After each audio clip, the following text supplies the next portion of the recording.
Buff on the stuff and the girl just can't get enough.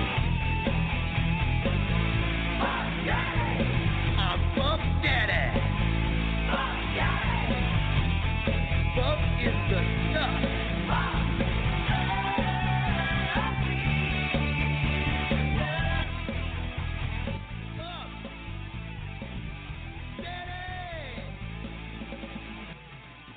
Oh, we're on? Oh, I was too busy jamming out to that Buff Bagwell theme music. What's going on, everybody? It is Off the Ropes here with Jason and Chris. Jason live from the Barclays Center, as he has been the previous 3 weeks. We got Dustin Bork, the co-founder of OverTime.News, as well as myself, the host, Chris McSwiggan, here at OverTime.News. And on air with us live tonight, nice enough to come on and chat with us for 2 hours, Buff Bagwell. Buff, what's going on, man? Hey, man, what's going on? Oh, it is a great day to be a wrestling fan. A week to go until WrestleMania. It is live, according to Jason. It's a lit crowd in the Barclays Center, and it's so far been one of their best shows of the month. So we got a lot of great stuff to talk with you about. But just so you know, kind of what we do here at Off the Ropes. This isn't probably going to be like a lot of the interviews that you've been on. It's not really going to be a pointed interview per se. What we like to do is just kind of chat and chill, like we're sitting in a bar having a beer, and we just like to talk about wrestling. And so we'll ask you some stuff. We'll get some stories from you, things like that. What we do is we go on live at 10 Eastern Time, take you through the end of Raw, then have some topics and things, banter discussions afterwards. But one of the main things, and I think it was the first thing we wanted to start with because it's just such a crispy topic, especially with WrestleMania coming up and with very Attitude Era-esque stuff coming up. Jason and I believe Dustin, are huge fans, obviously, of the Attitude Era. It's what we grew up on. It was part of, you were there, except you were in WCW at the time, but we grew up on, both of you guys actually, WCW and WWF. But we grew up on a guy named Jim Ross. Now, I'm a play-by-play guy myself. I do radio play-by-play for basketball, football, things like that. So he was sort of an inspiration and an idol to me. What I did not know, and Dustin did a great job of doing his research and informing me, that there was a little bit of salt going on. So we want to get this out of the way first before we have a little bit more of a chill, fun conversation with you. Dustin, you had a question you wanted to get off your chest and ask Buff real quick. Yeah, I mean, I'm frustrated for you because I figured out, I heard in one of the interviews that you did the Stone Cold podcast with obviously, one of the greats, Stone Cold Steve Austin, and I know you guys are great friends. And I heard the interview, and I could not believe the stories that you had about how you were basically sabotaged from the get-go. When you made the transition from WCW over to WWF at the time. And I just want you to I want to hear about it. And then obviously we know what Jim said. He responded, and then we'll get your response to the response. But take us through it, man, because from everything I've heard, and it's been told by many people, not just you, it does seem like, JR wasn't really good old JR. He was kind of a dick. Well, Dustin, just to add on that, and I'll let Buff get in there, Ross actually said very casually. It didn't seem like he was nervous about the question. It didn't seem like he was defensive. He just casually said, no, sabotaging careers was never my agenda. I have no animosity towards him. But he just said it as if he was just casually talking like you and me are. He didn't seem nervous at all, which kind of makes me think it's BS. But again, based on that response, Buff, what do you got to say to that? Well, first of all, that is definitely a phenomenal question, and what makes it such a great question and a great topic is I just wish I'm getting ready to show y'all a name of a podcast I did about 2 weeks ago, and I'll give you the name, and that way you guys we can actually share the link and everything so everybody can hear it. But actually, let me get out of the way that I was a huge Jim Jim Ross fan. Jim Ross, people forget sometimes, was at WCW. And when I first started, and Jim Ross is a big sports fanatic, and I was a super athlete at Spraberry High School. I was all-county, all-state in football and baseball, and and I was a rookie, and Jim Ross really dug that. He dug the sports thing. He really dug the true athletes, and that's why he always was big on, all the real ball players, because he just really, really liked sports. Well, so me and Jim obviously hit it off great and had a great partnership, great friendship, and then he went to WWF, and you know how that goes. You don't stay in touch and stuff, but there was a show I did called the WSE Lounge, and it's a podcast called the WSE Lounge. Anybody out there that gets a chance to go listen to this, Dale Wilkes, I was doing a podcast about this question we're getting ready to talk about, but I want you to hear this if you get a chance. Once again, the WSE Lounge. You go check that out, and when you do, you'll hear Dale Wilkes talk about what I'm getting ready to talk about, and he goes off like I would be able to go off about myself, but it would be too much if I said that. But another person saying it for me, especially coming from a guy that's had a huge career, WWF, WCW, made millions of dollars in this business, and and for him to say what he said in this interview, all he did was call in as a guest call-in to surprise me, and then I thought he was getting ready to say bye, and he goes off on what really happened to me and what a crying shame it was. And there's no way I can repeat it. There's just no way to do it. It was that great. But if you ever get a chance to do that, go to the WSE Lounge, listen to it. And Dale Wilkes, what he says about me is tremendous, and we'll cover that now. And what that was basically when I signed with WWF at the time, the bad part about that was I was the first guy signed. That's a really bad spot to be in. I mean, there's, of course, a lot of kinks that got to get worked out. You're the first one in the door. You're the first enemy through the door. I thought my age being, young. I'm 31 years old. I'm actually 30, coming into the WWF with all my buddies. I mean, I got Stunning Steve Austin, not Stone Cold to me. I got Stunning Steve there. I got all my buddies are there.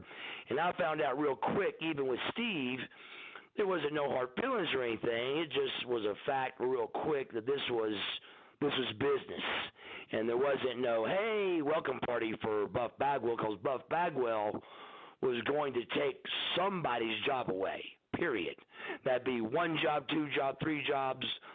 Somebody's job was getting taken away, and I didn't quite understand that via age, via me being a Southern boy, whatever the reason, me always being at WCW, whatever the reason, I didn't really understand that until I got there, and then I understand it real quickly, that I was looked at like the enemy. And so right away, it started instantly with the enemy thing where, not many people would talk, and then to me and stuff, and everybody was a little bit quiet, and then of course we went to school first. The very first thing we had to do was go to school, and I'll get to Ross in a second, but the very first thing we did was go to school, and me and Helms had the fight where I slapped Helms, and when I slapped him, as soon as I slapped him, I was like, here you go again, Bagwell, you got in trouble again. I turn around and walk off, he hits me with a frozen bottle, gives me 20 stitches in my head. Well, Yikes. The reason I'm saying this part first, because this part is the reason why Jim called me. Sure. Here comes Johnny Ace over and Finley over. There's a ton of blood on the floor. I'm bleeding, and they didn't see it. They're like, what's going on? There was 12 guys that was hired for WCW to come over. It was, DeMott, it was Stasiak, it was the Palombos, it was Jindrak, it was Sean O'Hara. it was 12 of us. Shane Helms, Kidman, DDP, Booker T, me, but it was 12 guys. Canyon, yeah. And so when that happened, I looked up at all the guys. I'm gushing blood, and everybody out of that 12 knew Buff Bagwell had a job at WWF. There was no doubt. I mean, it wasn't a cocky thing. It wasn't I'm very, very humble. But it was just one of those things that where there was no doubt Buff had a job. So these guys are looking at me like, hey, Booker T, Dallas, and Buff Daddy out of the 12, these 3 guys have got a job. We're just trying to get one. So all of a sudden, Shane Helms is I see all these eyes looking at me like, please, Bagwell, don't say nothing. So I lie. I said, I fell, man. I'm sorry, guys. I slipped and fell, hit my head. And they're looking at me like I'm crazy because they know something else is going on, but they don't know what. Was that to save Shane? Was that to keep him from getting in trouble? I just felt like all the eyes that were on me, I was saving all 12 of us, including me. Yeah, it just seemed like it just seemed like the eyes I was catching. Imagine how fast all this really happened, and then all of a sudden I'm just catching the right amount of eyes that tells me it may just be best just to let this lay. So I said, man, I slipped and fell, hit my head right here, and they were like, well, where at? I'm like, I'm not quite sure, and it was real hard to swallow, but they did. They swallowed it and took it. Well, Shane is in the bathroom. Me and Shane have since made up, and we're great friends and all that. This is in the past, and we even got a joke picture where he's behind me, hitting me in the back of the head. It's a joke. But at the time, it was no joke, and it was a serious deal. And he's in the bathroom holding a towel on my head, squalling like a baby, because here he has hit one of the 3 guys out of 12 that definitely got a job at WWF. And he's like, oh, my God, what have I done? I said, oh, Shane, it's my fault. I hit you first. Yeah, you ran your mouth. We had an argument, no big deal. Who cares? So then when I kind of got out to the rest of the other WCW guys, they were like, hey, let's just leave this all alone. Let's just drop it. Let's stick to the story you fell. And I said, guys, come on, this is a bunch of wrestlers we're talking to here. Half of you guys have already – can I cuss on this show or not? Sure. Yeah. Half you fucking guys have already texted out and talked to people that this has already happened. I said, y'all actually expect me to fucking believe this, do you? Well, they do. They actually get me to believe that, hey, man, no, we haven't. Let's keep it quiet. This is all our jobs on hand. Let's don't do this. Let's keep it quiet, da-da-da-da-da. So I get on an airplane. On airplanes, they won't let you get on if you're bleeding or something. I got a gash in my head. They ended up taking like 20 or 25 stitches. It had to be cauterized, and when you get a head injury, it bleeds like a sieve. It's unbelievable. So I got it rigged up to where, and got a ball cap on, to where I was able to take off and get in the air before they knew I was hurt. And once you're in the air, they don't emergency land. They just, they knew something was wrong, but I'd already taken off. I got to Atlanta, went to my doctor, got it, cauterized. It was brutal. I didn't call WWF. I didn't ask them to help me. I didn't ask to use their doctors. I used my own money. I didn't want no problem. Think about it, guys. You're Buff Bagwell. You're trying to fit into the WWF. You don't want any problems, and you're going to keep your mouth shut about this. And that's what I was told to do by a bunch of wrestlers that agreed with me, and we were going to all be quiet. So I get there, get my guys, sew my head up. Well, that very next weekend, I had a house show with Booker T on, I think, Sunday night in Seattle, and then we had a show in Tacoma, which was Monday Night Raw. Me and Booker, of course, like every other match we've had, tore the house down at the house show, had a great match. We show up to Tacoma, and it's me and him for the main event, but we, instantly we smell shit because why are we a main event in Tacoma, Washington? Why? And here's a biggie that a lot of people don't know and don't remember. The very next week was Atlanta. Yeah. So right off the bat, me and Booker are going, why would they just not wait 1 week and put this same match in Atlanta, Georgia, in Ted Turner's backyard? If it's the first match of the invasion. Right. Why are they doing this?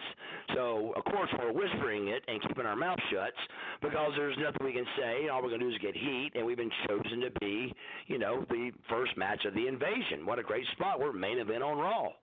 On one hand, on the other hand, we know that something's not quite right because we shouldn't be main event yet. And why are we? And why are we doing it a week before we should be doing it? So we're trying to figure it out, but there's nothing we can do about it. The match is going on. Well, we go out and trip and stumble over each other and have a half-ass match. And for a long time, people try to act like that was the reason I got fired. And of course, over 1,000 interviews, I said the same thing over the 1,000 interviews. I was like, who fires anybody over one bad match? Much less a Buff Bagwell that's put out 11 pretty damn good years. I mean, come on. So that kind of went away, and then they're like, yeah, I see what you mean. You get warned, get fined. Hey, don't do it again. Whatever. Well, actually, the WWF actually took blame for it. Booker and me kind of started getting. Well, he started it by saying, that sounds like a little kid. He started it, but Booker did really start it. He's like, well, Bagwell, you were a little bit slow. And I said, whoa, wait a minute, brother. I said, we got thousands of matches from America Males to Scorpio to the Stars and Stripes, and me and you've got 10,000 spots and not even a stumble in none of them. So, I mean, come on. I mean, what do you mean, me? So, and he goes, I'm sorry, you're right. Well, about that time, Pat Patterson walks in and says, hey, he said, guys, drop it. This is our fault. And we were like, what? We like what that sounded like, but what? And he said, for starters, I do the main events at WWF, and Johnny Ace thought that I talked to you guys about the finish, and I thought Johnny did, and Johnny thought that I did it. So we were confused that nobody talked to y'all. So nobody talked to y'all on how we do it up here. Nobody spoke to you about a finish. Y'all go out and give us a half-assed WCW type match, and they shit on it. And so don't worry about it. Let it go. No big deal. So we did. We shook hands and looked at it like, hey, we made a mistake. No big deal. So that takes us to that Wednesday or Thursday of that week, and I've got stitches in my head. Keep in mind, I've already wrestled one house show with those stitches, and I wrestled that night live in Tacoma with stitches in my head. So no complaints here. I've wrestled twice. I'm going to wrestle the coming up weekend. I can't remember the house show towns. I think it was Birmingham. It may have been a 3-shot weekend. It may have been a Birmingham, Augusta, and then ending off in Atlanta. But regardless, I got a call from Jim Ross. And the sad part about this story is there's only 3 witnesses. There's Jim Ross, God, and myself.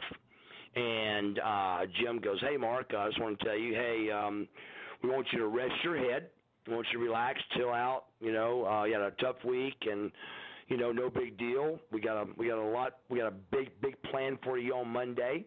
That's your hometown. We got a lot of stuff we're talking about, and we want you to take the weekend off. And I was like, God, Jim, I said I would never call and ask that, but thank you so much. That's fantastic.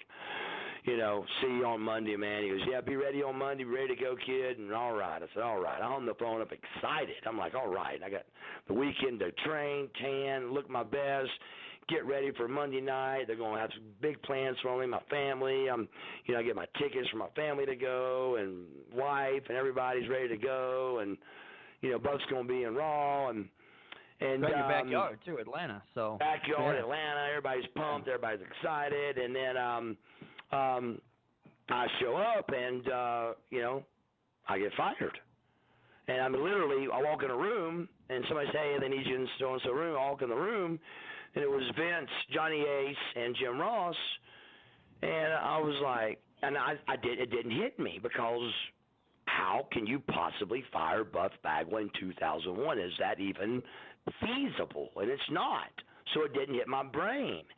So I'm sitting there, and then all of a sudden, I bet we're 5 minutes into them talking, which is a long time, and I go, oh, my God, I think I'm getting fired.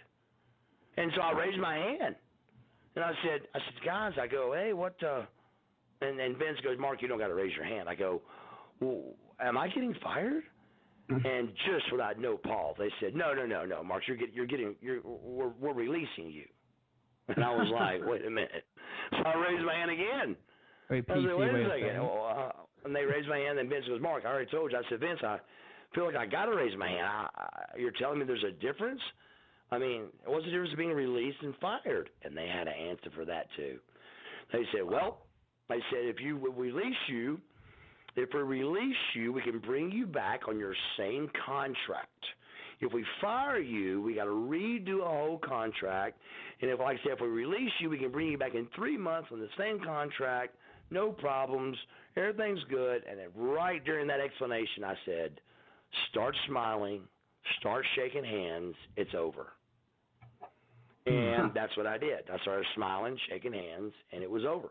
So I even asked, I go, do you guys want me to, like, ease out the back so nobody – I mean, if you see Buff Bagwell carrying his bags out, people are going to be asking him, where are you going? Now, was it just you in the room with them, or? Just me by myself with those three guys, and that was it. And it was a lonely spot, brother. And so I'm trying my best now to get out of the building without crying and with my bags in my hand. And then of course, everybody's asking, where are you going with your bags? Where are you going? Oh, so I'll be right back. I don't even know what I was saying, just a bunch of jibber jabber just to get to my car so I could cry. And so I get almost out the door and I start crying a little bit. And the last person I saw, I'll never forget, was Chris Benoit in Woman. And he had his neck brace on. If you check the history books, he must have had neck surgery around the 2001 mark because he had his neck brace on. And I was like, hey, and he goes, what are you crying? What's going on, man? I go, man, I just got fired. He goes, what? I said, dude, please, I'm trying to hold it together. I just got fired. I don't get it. I said, he goes, fired? Really? I said, well, I mean, they're calling it released. I said, but I'm calling it fired, but whatever. But regardless, it ain't good, and, I don't get it, and I was told to take the time off, da-da-da-da-da. Well, so I'm driving home an $85,000 Jag going to $1 million house that both are theoretically gone, and so is my career. I call my parents and say, hey, it's time to come home. They're like, what do you mean? I go, I'm home.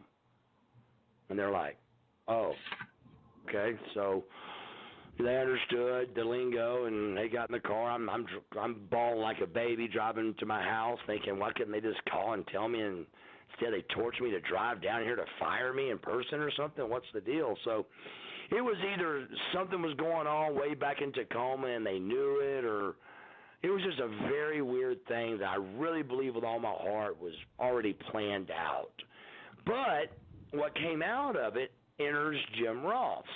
What comes out of it is a vicious rumor starts that my mother called to get me out of those shows, and that is why they fired me, and it stuck like glue. And, I mean, I still can't shake it. It's almost every interview I did and still do, people ask about the mother thing and was it true? And for a long time it was, they knew it was true. They were just asking me what happened. And my answer, of course, was, guys, first of all, the next week was Atlanta. Why would they not wait a week?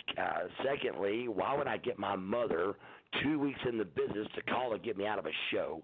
When I just wrestled 2 matches with 20 stitches in my head, why in the hell would I cancel 2 house shows when I'm trying to work my way into the WWF? I mean, are you kidding me? I'd work with one leg if I had to. No pun intended. But I would. So then there was that round table thing that happened, and it was a 3-disc CD. And this is where Jim's lying, and he can't get out of this lie, and nobody's cornered him and asked him this way, and that's what pisses me off, including Steve. Not that Steve did anything wrong by no means, but he just didn't push him a little bit harder because Jim Ross, anybody that saw that roundtable thing, he threw me under the bus and ran over me with the bus 17 times, and everybody else did too. So his answer to Steve and his answer on every other podcast was, oh, my God, I love Mark. We're great friends. And, oh, my goodness, I was just doing my job. And that's a bunch of horse shit. Jim Ross, or whoever the fuck thought of it, took 15 years of the best part of my life and turned me into an independent wrestler 15 years too early. And not to mention millions of dollars, and took my life and career away from me, and that's just the flat out facts. And Jim wants to write it off as, hey, look, I just did what I was told. Now that may be true, but then why, if he likes me and he was doing what he was doing, why did he go on the round table and just light my ass up? My disc was called the Heat Seekers. And I was on the cover. Now, that ain't his fault either by no means, but verbally, out loud, if you see that round table, he lights me up. And my father even watched it and said, man, if I was you, I wouldn't watch it. You're gonna flip. And I didn't. I've never watched it to this day. I just know that he went on there and dogged me out. And now that all this gets brought back up, nobody has point blanked him and said, did you or did you not just flat out, did you start the rumor about his mother? You know, because I did an RFK video about a while back here, and I stand up and I clap. I go, bravo, it worked.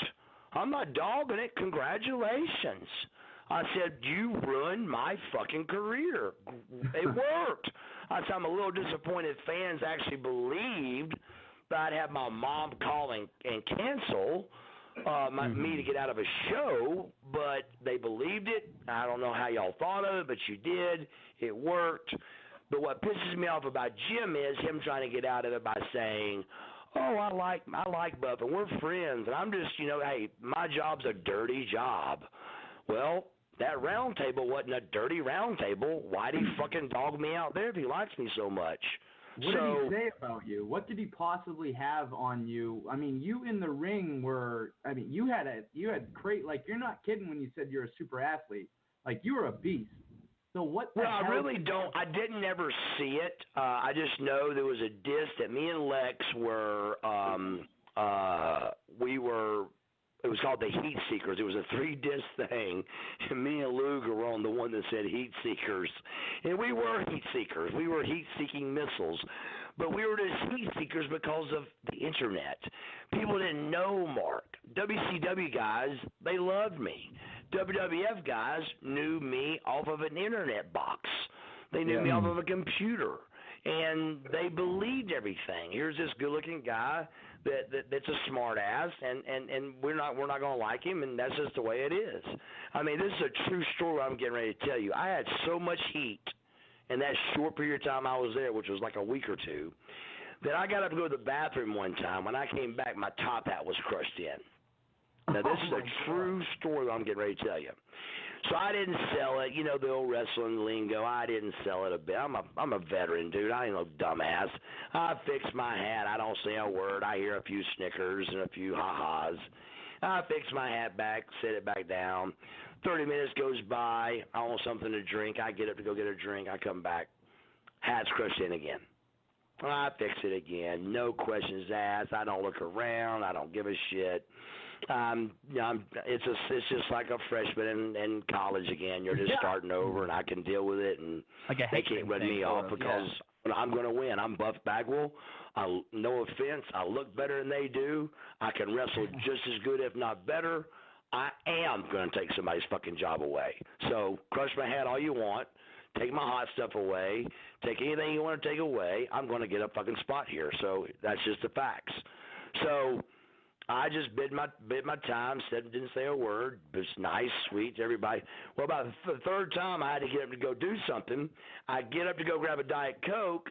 I turn around, and I crush my own top hat in.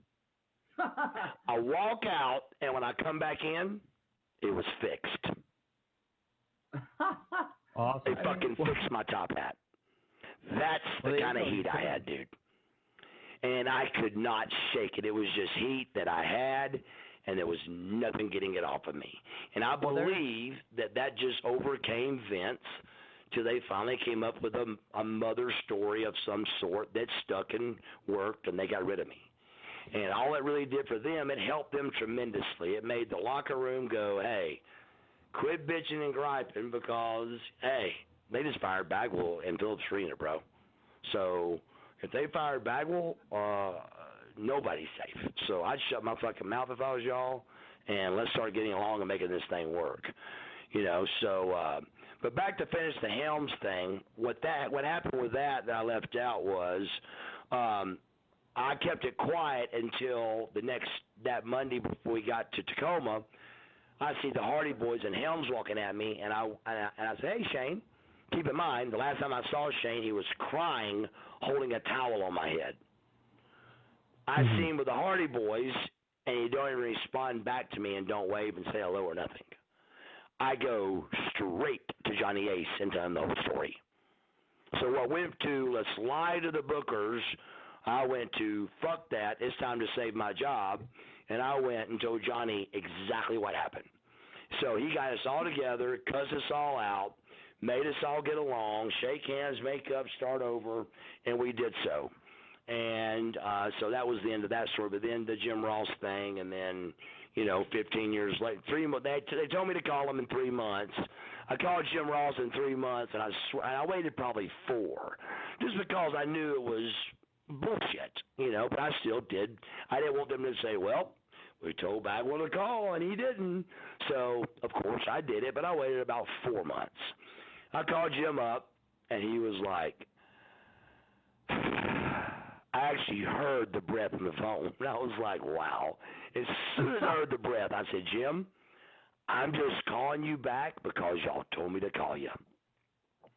And he said, Mark, we don't really – Mark now, no Buff. Mark, we don't have any openings right now. I said, Jim, that's fine. Like I said before, I'm just doing what y'all asked me to do. You asked me to call you in 3 months. I waited an extra month just to give you time. Calling you back like you asked me to do. Thanks for answering the phone. See you later. Bye. Tried about that. I tried that probably 3 more times over the next 5 years and then never tried again. Sure. Well, Bob, let me ask you, though, when you said you were the first one to come over from WCW, there's a lot of stuff. I mean, you can find anything on the internet nowadays, but there's some stuff out there saying that a lot of the guys, the big time names, like you were a big time name that came over. And when I first saw you, I remember watching that match, and I was like, wow, Buff, okay, Booker, like, Harlem Heat, the big thing, blah, blah, blah. But then I was watching it, and, I was young, I was a kid, but I watched both programs as a kid, and I was like, wait, there's no, WCW is no more, it's bought out, whatever. There's no Sting, there's no Goldberg, there's no Luther, there's no Sid Vicious, there's no Ric Flair, Hulk Hogan, Kevin Nash, blah, blah, blah. And I heard somewhere, maybe you can validate this, but I heard that during that invasion thing, Booker T happened to bump into The Rock, and The Rock turns and looks at him kind of like, who the hell are you type of thing, and you could actually read his lips. And Sting has been vocal about it, saying that he had seen that and took offense to it. Were there a lot of, was there a real life sort of a heat between the two companies, or was the Monday Night War sort of a kayfabe fabrication, or did those? I believe that really what you just said. I've never heard that. The only heat that Booker got was he didn't land Austin on the table flat. The very first thing they did with any of us was Booker T was up first. And all the heat was on me, and all of a sudden Booker T does what? He lands Austin and hurts his elbow by missing the table, and then he leaves early, which you don't do up there. And so all the heat went to Booker, and I can't lie, I was like, yes, thank God, get some of this heat off of me, And I'm sitting around clapping like everybody else at all the shitty matches, and because the Undertaker's doing it, Steve Austin's doing it, and they do work like that up there, bro. It's a team effort, and it's much different, at WCW. We were individuals on contracts. They work and get paid by how many people show up. But no, I never heard that story. I'm not sure I even believe it. The only heat Booker ever had in the very beginning was, like I said, he missed Austin on the table. He landed him a little off the table, and he hurt Austin's elbow. Well, then Dallas was after me, and he did something and messed up. I can't remember exactly what it was. He didn't do something quite right. And then here comes me third, and me and Booker go out and trip over each other. So the first three boom, boom, booms were disasters, and, but I was the first one let go, and then Dallas was not soon after. But my true gut, honest feeling is that it was over in Tacoma. Why would you not just wait a week for the invasion? There was something going on behind the scenes that we didn't know, that they had already made their mind up that this wasn't going to fly, or why would they not just wait and do it in Turner's backyard? It's a no-brainer. Why do it in Tacoma, where we were at once every 5 years, instead of doing it in Phillips Arena in Ted Turner's backyard 1 week later? You put Booker T and Buff Bagwell in that match, and the crowd goes crazy. Instead, they put us in Tacoma, and we get booed out of the building. So, there's a lot of ifs, ands, and buts, but that's my gut feeling of that, and I just really don't, just couldn't believe it. And me and Booker are super friends, but let's just be totally honest. Right now, to this day, or yeah, okay, cool. Right now, you cannot name three even really good. Forget the word great. You can't name three really good black wrestlers. Name them. Really? Well, Booker T level? Nobody. No, not really. I really can't. Let's just be honest. There's no Tiger Woods, brother. I know. I mean, there just isn't. So the reason Booker stuck it out, because he's the best. Not to mention he's just great, period.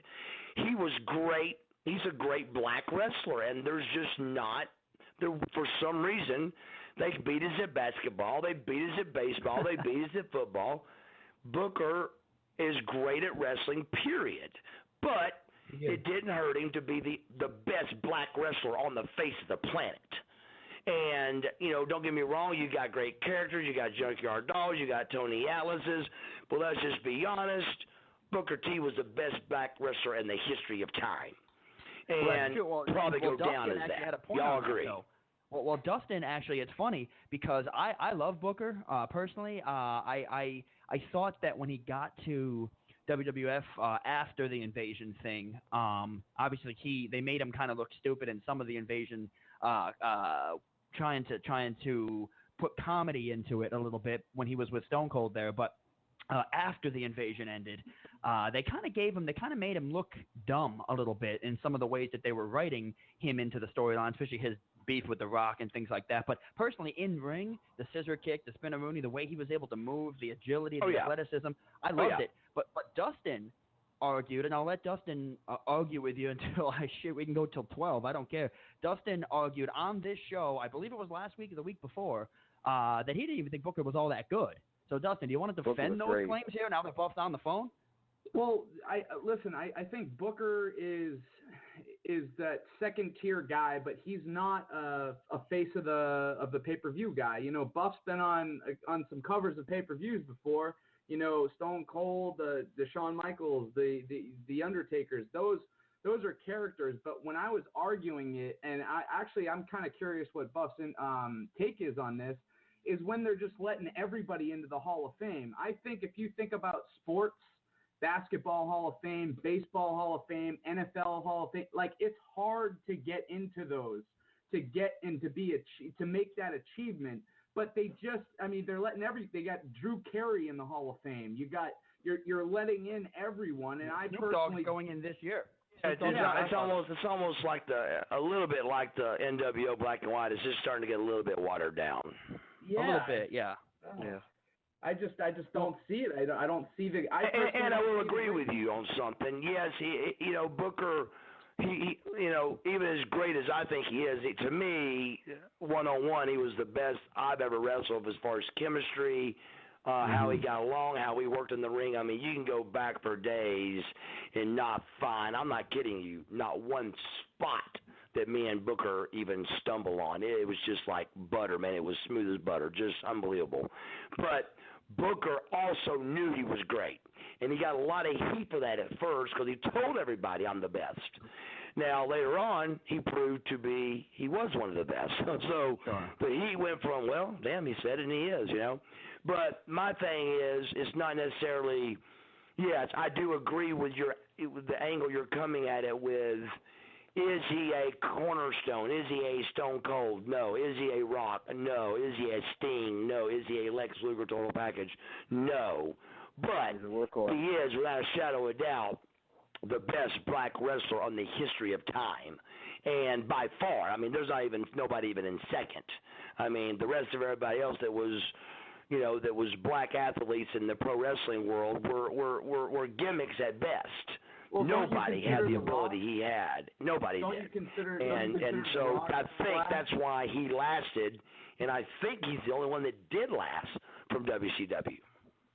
Well, don't you consider The Rock? Isn't The Rock black? No, he's Samoan. He's an island. Yeah, I think he's a mixture, but he's not. You know, he's not black on black. I know. Okay. Now, Jason, you're live at the Barclays here. We're updating Raw. We got Buff Bagwell on the phone. You happen to also be a black man. Do you feel there's validity to that? I mean, I think Buff's got a point here. But you also kind of a little bit older than Dustin and I. You might go back a little bit farther. But what do you feel on that? Is that true about Booker? I think so. Well, I think it's pretty accurate. I would say maybe a close second would probably be Ron Simmons. But you know, going back to what different Buff said, styles though. Ron Simmons is a power guy. But going back to what Buff said, I mean, if you really watch Booker T from his WCW days, I mean, before he became a 5-time world champion, I'm talking about Harlem Heat. His in-ring work was amazing, simply amazing. So I totally agree with Buff. By far the best. Something about WWE, they watered him down a little bit, making him, be submissive to The Rock and stuff like that. But in the ring, he's definitely a top flight performer. No, I feel like they did that with a lot of WCW guys that they brought over. I remember watching, and actually, Buff, I was curious what they were going to do with you, because when they brought you in that night and you guys had the main event and, they did the whole WCW thing, which was a new logo that they made up. And it was a new WCW thing. They had the WCW announcers come out. They had the whole – it was basically like you were watching that promotion. Yeah, exactly. That promotion, you had Stacy Keibler come out when she got booed out of the building. You had Arn and Scott Hudson, which I've never remember Scott Hudson being one of our play-by-play guys. But, you know, that should have been Tony Schiavone and Zbyszko. Instead, it's Arn and Scott Hudson. Yeah, I mean, Scott Hudson was my announcer for North Georgia Wrestling when I was Fabian, when I was a rookie. I mean, he's not one of our main guys. So even Stacy Keibler, if you remember, I can't remember her outfit, but it wasn't like she was decked out to be an announcer. And it wasn't like Arn and Scott Hudson had suits and tuxedos on for the night of the invasion. It was like it was all just half-ass. And then my music comes on, and Shane looks at me and says, "Oh, I forgot to tell you, Buff, don't look in the camera." And I was like, "Have you ever watched me wrestle?" Yeah, that's all I do. You're all in the camera. I pose and look in the camera. That's all I do. That was your character. That's what you do. Yeah, exactly. I don't. But I do, and he told me that with my music playing, brother. So if you ever watch that match back, I walked down the ramp trying my best not to look in that camera. So I was throwing off my game from jump. You throw that with 5,000 boos, booing Stacy Keibler, booing Shane McMahon, booing Booker T, and we went out and got booed out of the building. You know, now, really was there a real life sort of beef, really? Like, okay, so for instance, you guys just got bought out. WCW was no more, blah, blah, blah. You had beaten WWF in ratings for years. They had a monumental 1998 with the emergence of Stone Cold Steve Austin being what he was. 99 was a little meh, okay, and then obviously 2000, the Monday Night Wars, the whole thing. When you guys came out there, were you expecting to get booed, or did you think, all right, it's a new leaf, they're wrestling fans? Oh no, that's what got us. Is we were shocked. We were shocked we got booed. Now, like I said, we knew something was up. We knew they could have waited a week, but we had no idea it was going to be that. I mean, it was 99% booze, which really, really shocked us. And, like I said, we can go back and come up with 1,000 things, but one thing I want to clarify is the reason you mentioned earlier about seeing me first and Dallas first and all that. The reason you saw the guys when you saw them was due to when their contracts were up. Okay. The reason you saw me first is my contract was up first. That's the reason you saw me first. And the reason you saw the other guys is their contracts were up too. So it went by when your contract was is when they finally had to, because if not, all you had to do was sit at home and Vince had to pay you. So that's why you didn't see Goldberg. That's why you didn't see Sting. That's why you didn't see Luger. That's why you didn't see these guys, because they didn't have to come out. The only reason you saw me, Dallas, and Booker wasn't because he wanted to go to the WWF. It was because our contracts were coming up. And we had to make a move. And what I did was I could have sat at home and made about another, I think it's 80, 100 grand. I can't remember exactly, but it was some form of money I could have got around the 100 grand mark. And my agent thought I was brilliant to come up with this. I said, look, let's do this. Let's get the heat off me by going to Vince and saying, look, I can sit at home and draw 80 more grand, 100 grand. Let's do this. You don't owe me nothing. Let's just wipe it clean. And because you got to realize, Buff Bagwell at 30 is going to make millions of dollars in this business if you had the head that I had in this business, or what you thought I had. So what's 80 grand when you're looking at trying to fit in with the boss and get in with the company? Nothing. So I said, let me lose this 80 to show him what a team player I am. So I went to Vince and said, look, keep this 80, 100 grand, whatever it was, and just sign me now, and I'll jump ship now. That way I ain't got to sit at home. I'll show you that I'll prove you I'm a team player, and maybe that'll get some of the heat off me, and we can go on. I was fired in 2 weeks. And I was like, can I please have my 80 grand back? I don't blame you. Yeah, but I did get it back. Well, good. Well, Buff, so we're looking at some of the throwbacks of your career here, and there was actually one of the bigger, I guess, tag teams you had in WCW, Scott Steiner. Now, were you was that one of those business relationships, or you were real life friends with Scott? Oh, me and Scott were real life friends for sure. Okay. Yeah, we were real life friends, but we, of course, like anything else, we had some heat there at the end, just like the business does. But yeah, me and Scott to this day are great friends, and I love him to death. So yeah, but even that one got a little ugly toward the end. But anytime you get wrestling and egos and personalities, Eric actually. Bischoff was actually doing reality TV before anybody else was. There was just not a word called reality TV. He'd find an argument backstage or something backstage like me and Kimberly that was going on, and he'd put it on TV, make an angle out of it. And that's what he did, and that's reality TV. So he'd get his storylines from things that happened backstage and turn it into TV, like me and Scotty, for example, had a falling out. And, our deal was he was supposed to come out, cut an interview, hand me the mic as his manager. I say a little bit. Keep in mind, this is Monday Night Nitro for us. This is huge. He talks, Big Papa Pump, holler if you hear me, hands me the mic. I do my little Buff Daddy spill. He wrestles his match. We stay over. Everybody's happy. Well, one week he did his little spit, his little thing, and hands the mic off. And I'm like, what happened there? So we get to the back. I said, Scotty, what happened to you not handing me the mic? He goes, oh, man, I'm so sorry. I totally forgot. So 1 week later, we go out. He does a spill, holler if you hear me, hands the mic off again. So this time I corner him. I go, Scotty, what's going on, bro? What the fuck's up? I mean, come on, man. You joking me? 2 weeks in a row, I walk out here. I bounce around you like you're $1 million. I say, I don't take any of the limelight away. I make it funny, but I make you also the main guy. Always do, always will. I said, but what the fuck's going on, dude? And he actually started telling me about something somebody told him at the gym. And I was like, Scotty, stop. Oh, rumor stuff, yeah. If you're going to go with the rumor mill, we might as well right now shake fucking hands and never speak again because we're not going to make it. If you don't think the two best bodies in pro wrestling, there's going to be people talking and stirring the shit up between them two guys, then you are sadly mistaken. So if you're going to go that route, let's just shake hands right now and just realize that we're not going to be friends ever again and be done with it. And he was like, no, I'm sorry, you're right, that's bullshit. So we go out the third week, and he does the same fucking thing.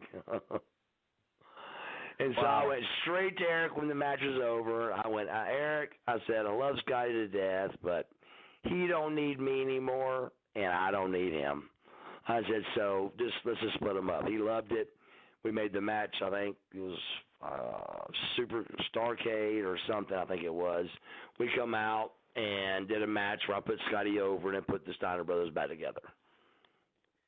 Okay. So, well, let me ask you then. I was doing a little bit of research here, and I remember actually watching this program because it was funny. I was a kid. My aunt actually knows. She lives down in Clearwater Beach, and she used to know Hulk Hogan and stuff personally. He used to pull up on the boat all the time and all that. So that's sort of how I got into watching WCW because that's where he was at the time. And so I was watching a lot of this and doing a little digging here. There was a story about Scott Steiner, Papa Pump, in a locker room altercation with DDP, and where he almost took DDP's eye out. And then there was the Jay Dillon thing where you tried to hold him back. Yes. Was that a real life thing or was that just kayfabe? Both those are real stories. The J.J. Dillon thing goes way, way back. I can't remember. He told me the story on it, but it goes way back to like the Cowboy Bill Watts era. Like not WCW, like way back to the Sting and, Hellwig being the Dingo Warriors and all that stuff. It goes back to that era with Scotty being mad at him. But JJ came out and said something, and, I literally, if you remember, was like for a shoot trying to hold Scotty back, and I just came out for my neck surgery. To do. He's a big guy. Yeah, and here I am 50 pounds lighter for my neck injury, and I'm trying to hold Scotty back. So it was, he was really trying to kill. Scotty was really, really, really out of control at the time, which came across TV great. Came across with a great heel response because it was a shoot. Scotty was really out of control. And it was great, though. Made for great television. Even when I was out there, I was scared, not knowing what he was going to do. But the Booker T, the Dallas Rip the Eye Out thing, that was in Richmond, the Richmond Coliseum in Richmond, Virginia. I'll never forget it.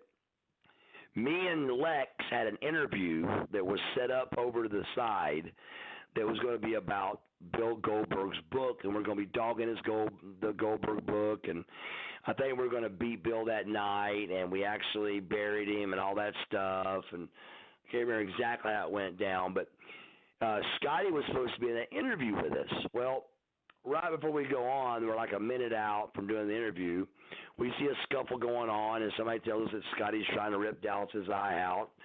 And it came over, Scotty went out for whatever reason, I can't remember why, but he dogged out Kimberly on TV. And everybody was like, Dallas got hot about it, confronted Scotty, and Scotty went to, rip Dallas's eyeball out. And didn't quite succeed, but, pretty good little scuffle. All of a sudden, 5, 4, and Scotty makes it into our interview. So he actually makes it in our interview. We're like, you got to be kidding. He just rips a guy out. He just rips a guy's eyeball out, and he makes our interview.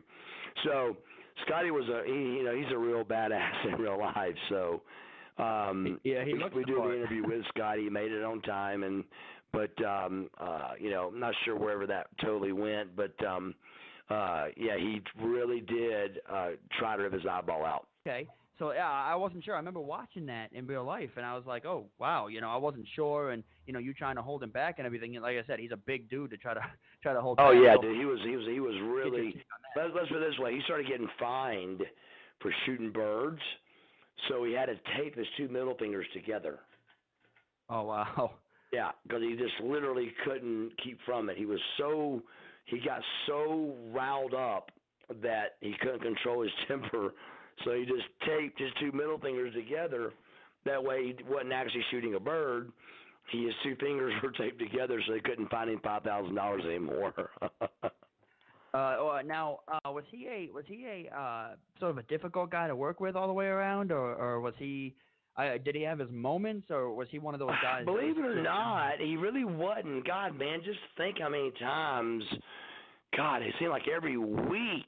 Me and when the NWO first started, it was me and Norton against the Steiner brothers every single week.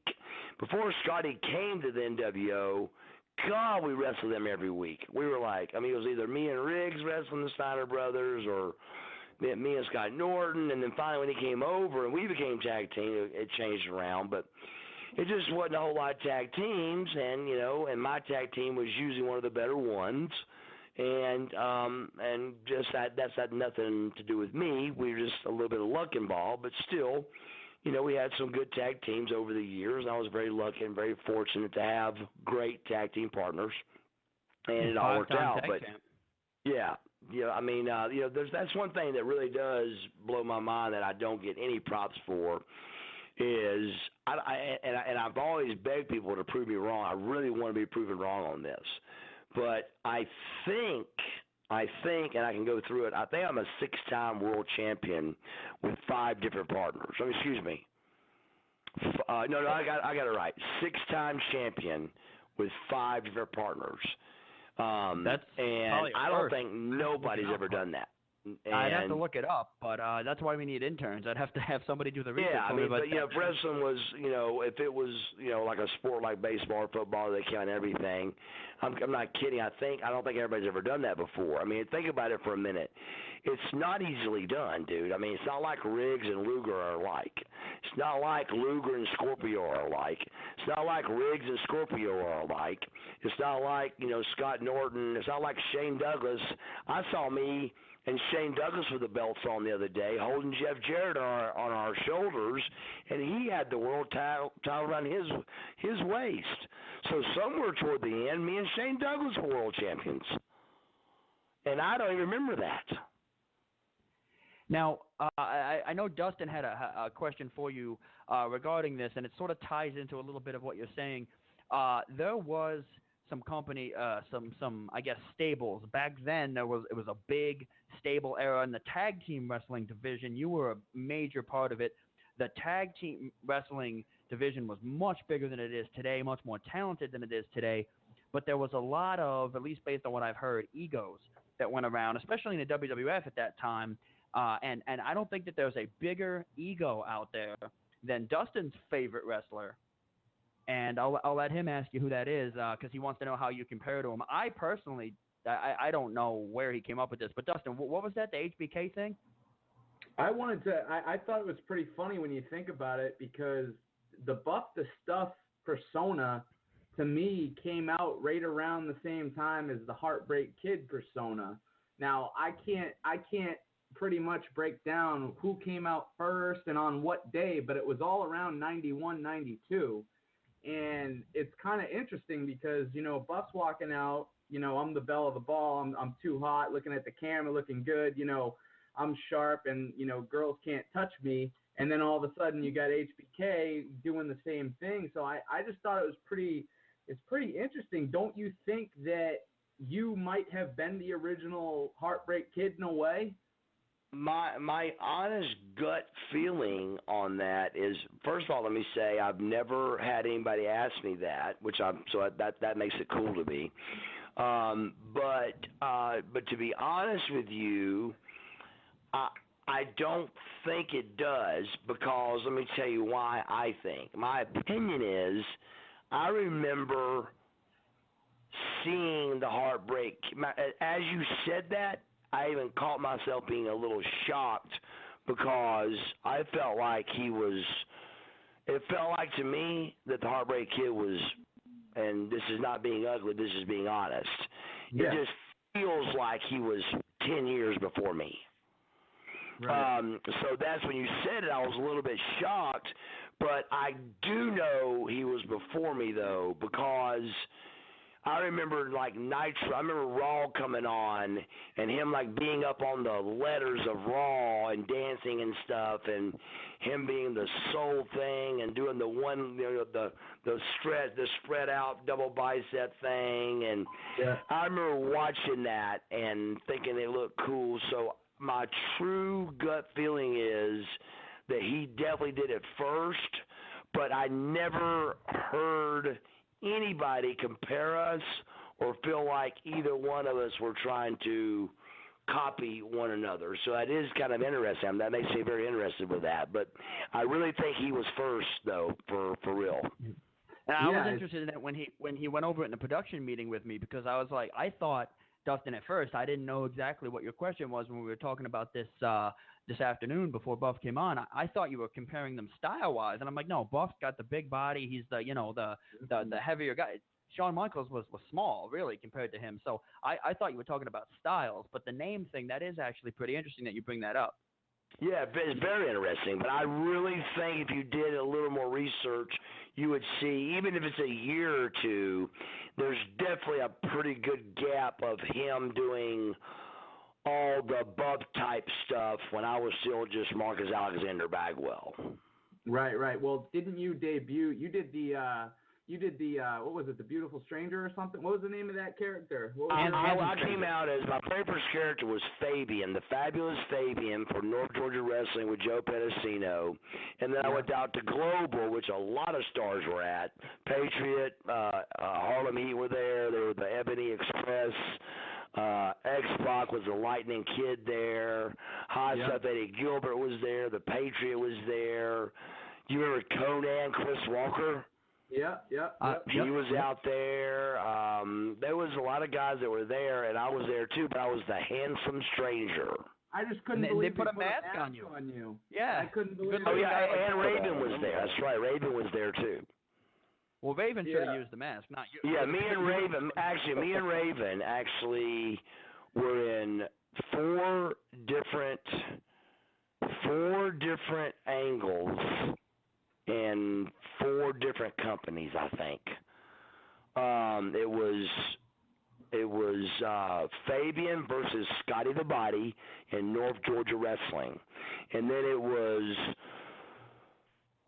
Handsome Stranger versus Scott Anthony, the Palm Beach Heartthrob and Global. And then it was Marcus Alexander Bagwell versus Flamingo Kid, or whatever he was then. And then it was Buff Bagwell versus Raven. So I think it was four angles in three companies. Oh, my God. And Dustin's actually, his other question he brought up to me was something that I had forgotten about. We know, doing our research with you that, after, you worked with your father's lumber company and all that, and then after the bankruptcy, you had pursued massage therapy and then eventually some amateur boxing. Back then, MMA wasn't as popular as it is now.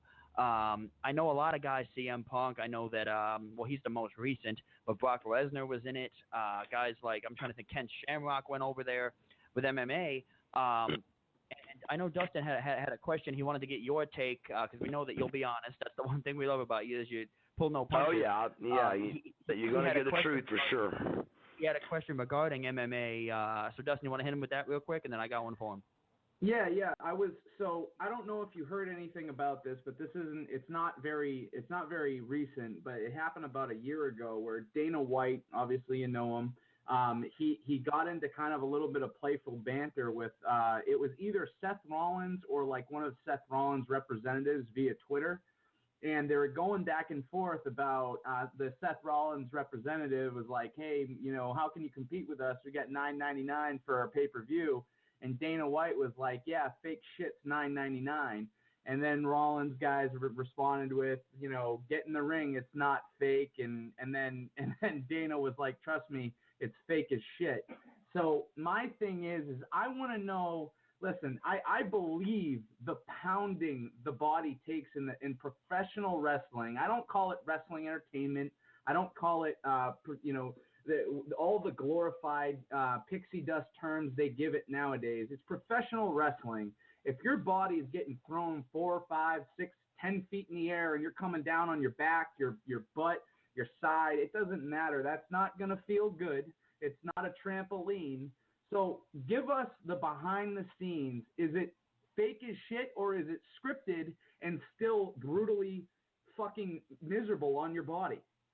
It's a combo of what you just said. It's much more harder on your body than people think. The rope, for example, let's go with the ropes for a second. The ropes at WCW are still cables with a guard nose around it and tape. Oh, wow. So when you hit that everybody thinks those are rubber bands, and that looks like a lot of fun. Well, that is a steel cable that you're hitting your side on. Matter of fact, it was one of the hardest things for me to get used to. I was solid black on my back for the first 8 months of wrestling because it's just hard to hit, 240 pounds against that rope. It's not a rope, it's a cable, and it's a steel cable. It's not just rope, it's a cable made out of steel that's got a guard nose and tape around it. So, and the floor is metal plywood with about an inch pad on it that people think, oh, that's the trampoline. Once again, come on in there. No, it's not. So, yes, it's a lot more to it like that. But then, like, for example, Dancing with the Stars, for example, they go over they do a wrestling, they do a dancing routine. Out of that dancing routine, they go over it and they do they go over it in staging. They do the whole recital. They go over the whole dress recital. They do the whole thing. And then, to get everything out of the way. So they're going over their moves and looking at everything and doing it 2 or 3 times and practicing it. Then the cameras go on and they go out and do it live. Well, that's not even close to what we do. We get told at 5 o'clock who we're wrestling at 8 o'clock. So, even if we were told at 12, we're not going to go to the ring and go over the match, or you're wrestling 600 times a year. And there's nobody's body that could take that. So we go out and we talk about our match, and then we, once we talk about it, then we go out and perform it. Now, that's what makes us professionals, is being able to, for example, if Dancing with the Stars talks about their dance recital tonight, and then went out and performed it live on TV, there would be a clusterfuck. Yeah, I bet. We, as pro wrestlers, are able to talk about it and go out and perform it and make it look like we just rehearsed it perfectly right before that we just went and did it. And that's what makes it special, different, and that's where, you pay the big boys the big bucks and vice versa down the list. That's what makes it different. And you add in year-round. No off-season. Have you ever had, everything planned out perfectly, the match is going well, and all of a sudden something weird happens, an injury, just something that, and now you're like, oh, shit, what are we going to do? And it's almost like you're in improv. Almost every move, almost every match that happens, and the words you used is the number one word in the world to be a pro wrestler. If you are a good improviser, you will be a great wrestler. Now, it takes a lot more than that. It takes charisma. It takes athleticism. It takes – I'm not just saying this because I'm in the business. I'm saying it because it's the truth. It's the hardest thing I've ever done in my life to be great at. It really, truly is. And I found out that when I actually had to try to teach my friends wanted to kind of know some things. And what I found out within seconds is how hard it is to show somebody what I do.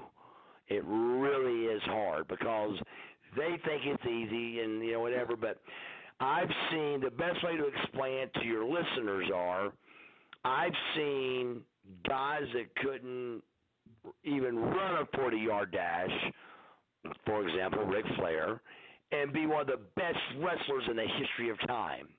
And then I've seen guys that were the best athlete you've ever seen not be able to do nothing in the ring.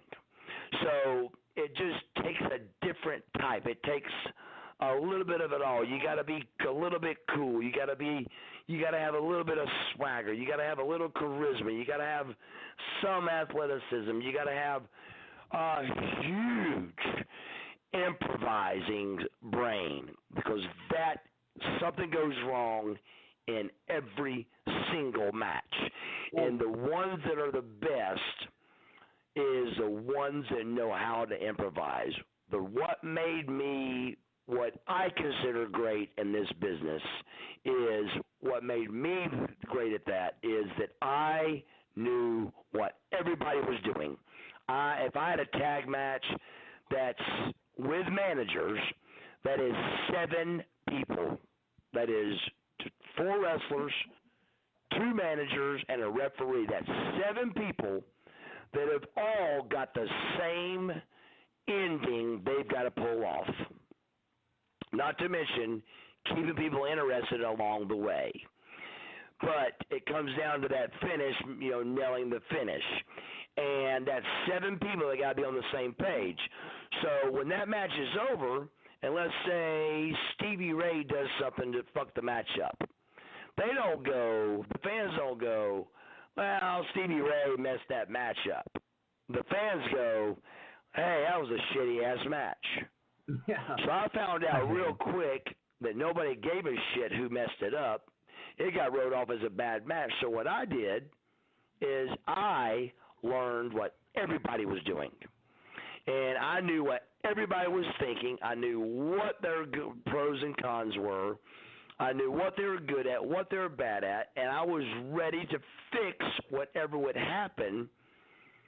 So I was a great, great, great improviser, and that's what it takes to be great in this business. You got to be ready for Plan B, and it's got to be ready for a smooth transaction for a Plan B. If you can do that, you can survive in this business. Everything else, the better talker you are, the better you are with moves, the smoother, the charisma, all that comes with it too. But improv is so important. The most important, the most recent one that really got me, and it actually, I felt like nauseous for both involved. I don't know how you, if you keep track of anything recent, but Sting made his debut, and he did what he could while he was with the WWE recently. And his last official match, I watched him take a shot. He took like a running power bomb where his neck and upper spine hit the top turnbuckle, and he tried so hard to finish out the match, but he actually hit, you saw his legs give out on him, and then his opponent, Seth Rollins, had to sell, like, oh, what's this guy doing? Like, almost started making fun of him to sell his heel personality and kind of get the crowd into it. While the rest I never had the chance to watch that. I've only heard this, and this is like the second or third time I've heard it, so keep going. This is good. Yeah, and so Rollins is selling it, and he's looking at the ref, and he's like, look at this guy. Are you kidding me? This is your legend. And he's looking at the crowd, like, keeping him in it. But you can see Sting is so hurt. He's literally laying, like, I think we've all thrown our back out at one point or another. It's an awful pain, and you kind of get there, you're knocked out, the wind's knocked out of you, you're laying flat on your back. That is what he was doing, and this was a pay-per-view, and Jason's our encyclopedia. I think it was SummerSlam. I might be wrong, but it was SummerSlam. Yeah, and I'm sitting right there, and I just couldn't believe it, and I was sincerely worried. I thought he was going to go. I thought he was like paralyzed because they. Right. I heard really horror stories about it that, and I have heard he either has or needs surgery on it. So I'm not sure exactly what happened. But like, for example, my injury, I was totally paralyzed for 7 minutes, and all I did was bruise my spinal cord. Of course, I thought for 7 minutes that I was paralyzed for the rest of my life.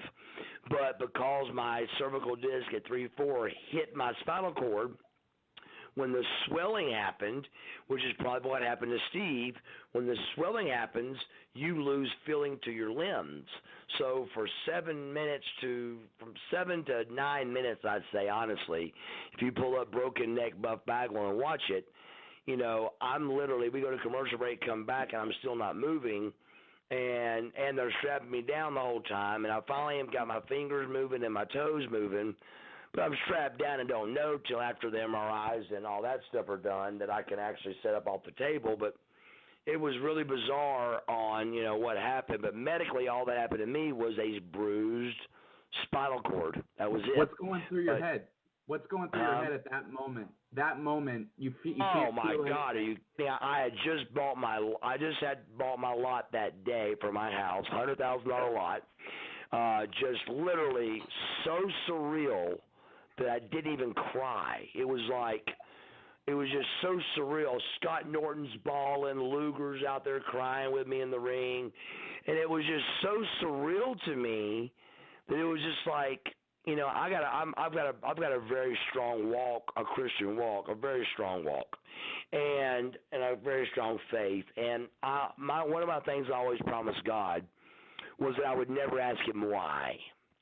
No matter what, I said, I'll never ask you why, no matter what. Well, buddy, when you're laying flat and you're Buff Bagwell and you're laying in the middle of the Columbia Civic Center or Coliseum, whatever it was, and it's sold out, and you got 20 million viewers there, and you happen to have a bad move that ends up you being paralyzed in the middle of the most infamous wrestling run ever, and you're paralyzed now, you really want to ask why badly. And I still didn't. I said to God, I said, look, I'm not going to say why because I told you I wouldn't, but I've got to know, is this really the plan you got for me? I mean, me ending up paralyzed and in the middle of a Buff Bagwell run for the hottest wrestling ever was in the history of time, and now I'm going to end it with being paralyzed? Is that really your plan? So I didn't say what, you know, but I wanted to say why and what bad. But I didn't, and somewhere in that definite time there, I swear to you, I went from complete negative to, hey, man, I can be like, Christopher Reeves was still alive at the time. And I said, you know what? I can do Christopher Reeves stuff. I can visit schools. I took a complete paralyzed negative situation to going all the way positive with it in 7 minutes. That's a big deal, bro. And I was able to do that through the strength and power of just myself, God, whatever. I was able to pull it out. And in the middle of that power struggle, the trainer goes, your left hand's moving. And when he said that, I looked down, and I couldn't put my head up and look down, but I rolled my head over and looked because I literally was, you know, shoulders down, paralyzed. And I looked, and my left hand was kind of moving. And then it felt like hot water came up to my shoulder and stopped. Then my left leg came back, right leg came back, right arm came back, slowly one at a time. And for some reason, if you watch the tape back, my core was last. I'm laying there, and you see all the producers around, and they're trying to figure out this clusterfuck ambulance thing. They're trying to get me on this board, but they got this thing they can't get unhooked, and they're trying to get the ambulances on the way, and blah, blah, blah. And if you can see me during that, if you watch me, I can move my arm, and I actually reach up to feel my chest, and I can't feel it. I can't feel my core. Talking about weird. I can feel my legs, I can feel my arms, but I can't feel my chest and my stomach area. That's gotta be scary as hell. Yeah, so it was just the scariest thing in the world. And then the board gets there. Then I get strapped down. And then you're 3 hours later, and the doctor walks in and goes, sit up. I'm like, what? So they untape me, you know, duct tape your head down, all that. They untape me, and I sit up and slowly move my arms and my hands and just kind of feel like I got a bad crick in my neck kind of. And they were so scared because even if I fell or slipped in the shower or anything and that cervical disc went even further, then I could sever it. So they actually put me in the hospital, kind of like jail.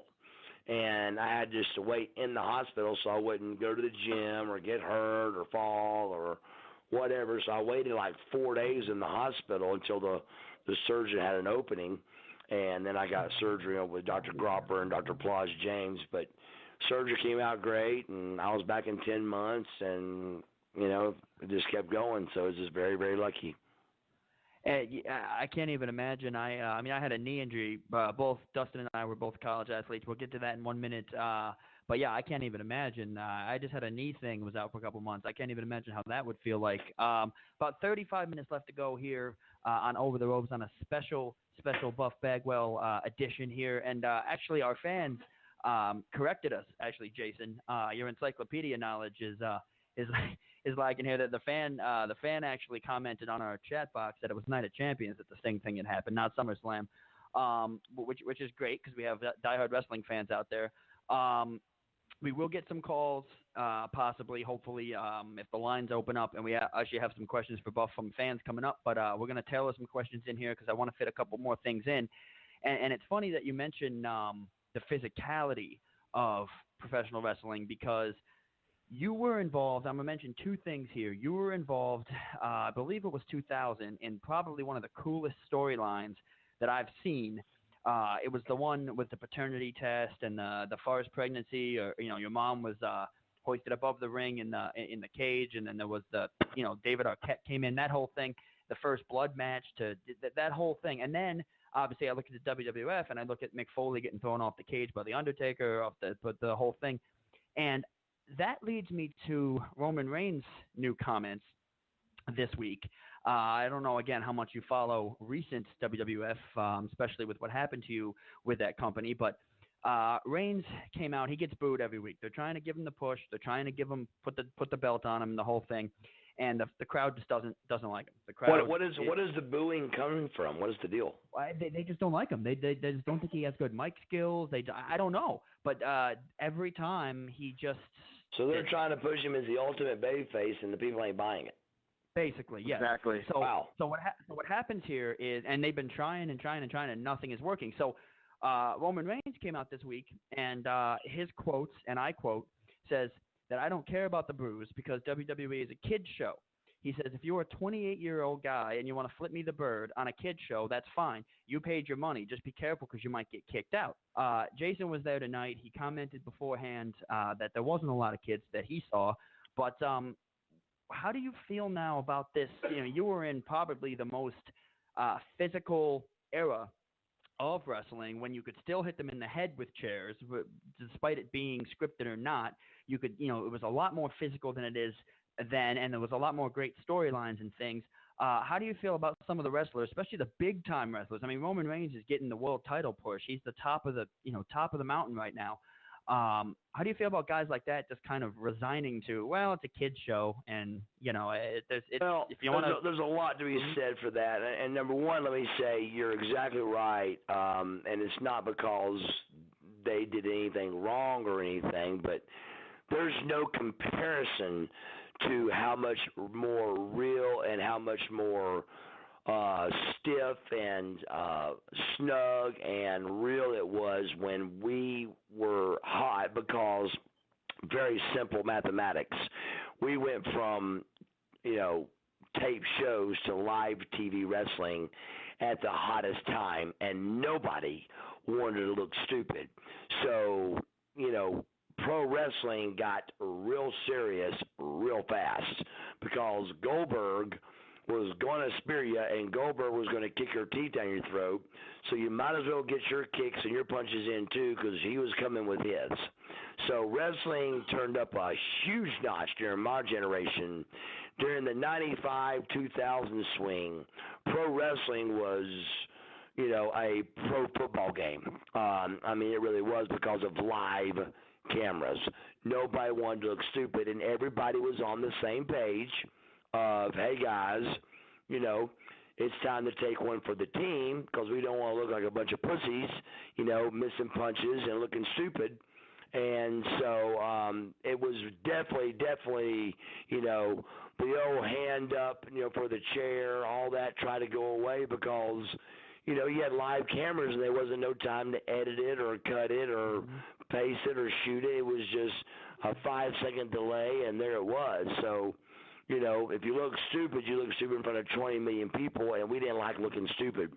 So it was best just to lay it in and take one for the team. And so the Roman Reigns comments, I don't fully, understand or agree with by no means.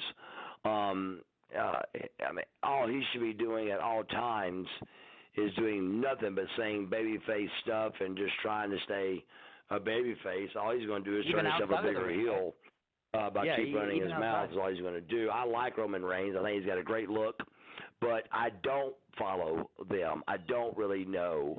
I try to watch. I try to turn it on, and then I see three. The last time I watched 3 black guys come out that had 3 dildos on their heads. And I didn't know their names. So that told me right there that wrestling's a different thing now. I don't get it. You were a big tag team wrestler. You joined up with a lot of different guys who were just as hardcore and badass as you were. Just so you know, that is the New Day, and the New Day is very kid-friendly. I mean, the unicorn thing, whatever. But, yeah, regardless, they've been the tag champs for like 8 months now or something. I mean, I remember watching a long time ago when they had the belts, and I'm like, and here's what really upset me this past time, though. Their segment had The Rock in it. Yeah. And I was like, what in the fuck is going on? Why would The Rock even okay this segment with these 3 guys that got a fucking dildo on their head that I don't know their name? And all you got to do is sit back, watch the 2-hour show, and see how many times the people stand up. And it's not a lot anymore. It's not, and the crowd reactions used to be a lot better. I remember some of the pops that guys used to get back in the day compared to now. Yeah, the fans will cheer, they'll do things. Daniel Bryan used to get huge ones with the whole yes thing and all that. But yeah, ever since they went PG, Lenny McMahon ran for governor of Connecticut or senator, some governmental position, and ever since then they wanted to get the. Rumor has it that if you bleed on television, you get fined. They want to take the blood out. They want to take all the violence out. You can't hit them anywhere but the back of the leg with a chair. I even heard that you can't say you're a wrestler anymore. You got to say you're an entertainer. Mm-hmm. Yeah, and you'll get fined if not. Yeah. Yeah, because they don't. Hey, let's switch gears here for a second. We can come back to this, but I do want to get in something that's very important to me. Let's get in this thing that's coming up for me. That's one of the coolest things I've ever been part of, and then we'll get back to finish off with the wrestling. But let's take 5 or 10 minutes to talk about this Maui Madness thing. Is that cool with you guys? You read my mind. Actually, that was the next thing we were getting into. We were going to take a quick break to do that. So Buff's not only a badass, he's a mind reader as well. So yeah, get into it, man, by all means. Yeah. This thing right here, man. This guy came to me, and he's a super guy, and he laid this thing out to me, and I was like, wow, this thing, I said, I have finally found something that may be as cool as I am. I'm not sure. And this thing is incredible. It's called the Maui Madness. First of all, let me tell you, if you have any questions, you can go to MauiMadnessFargo.com. But what this thing is it's a promotion like I've never seen before in my life. It's the only contest, I swear to God, I've ever seen that not only lived up to the hype, but it just blew past it. I mean, the beauty of this contest is you can share the grand prize, even though your team's getting blown out, for example, like by 30 or 40 points, let's say, in the first round. Like UNC Asheville this year alone was beaten by Villanova by 30 points. Well, if you picked if you pick Villanova for your overall winner, you still can win. So losers can win in this thing, and that's what makes it so incredibly cool. Is losers still can win. What it basically boils down to is you get 68 names that you go up and draw for, and out of that 68, you get paired with a team. But like for example, last year's winner was a UNC fan, and he hates Duke. But he had to root for Duke to win the Maui Madness, because if you win the Maui Madness, you go, it's 2 free tickets to Maui, everything paid, airfare, everything. And awesome. the second place was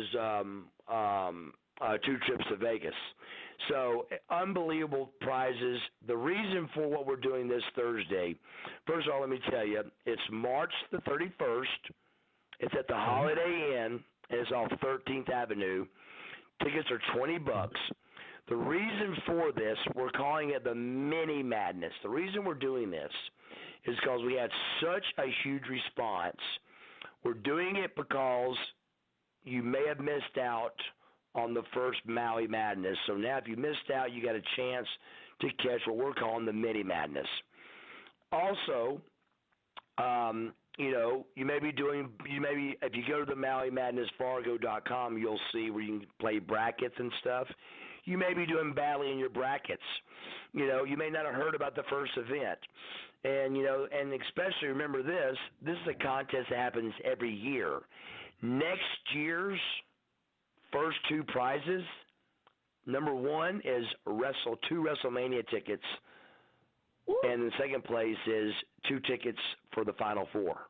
That's next year. So this year, it's already got all the same thing applies. We're just giving everybody a chance that missed out on everything.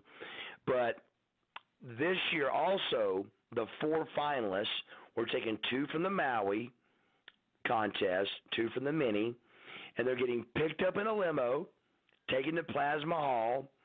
There's going to be a live stream, and then Jerry Komrosky, he attempts to win $100,000 he draws these cards. If he gets a flush, he gets $100,000. But there's like 5 ways for him to win, but $100,000 winning thing. Also, this thing is going to be able to watch if you go to the Maui Madness Facebook page for details. The stream also will be periscoped on Facebook Live. This thing is really one of the coolest things I've ever seen in my life. This past time, they gave away Peyton Manning jersey. They give away Adrian Peterson rookie cards.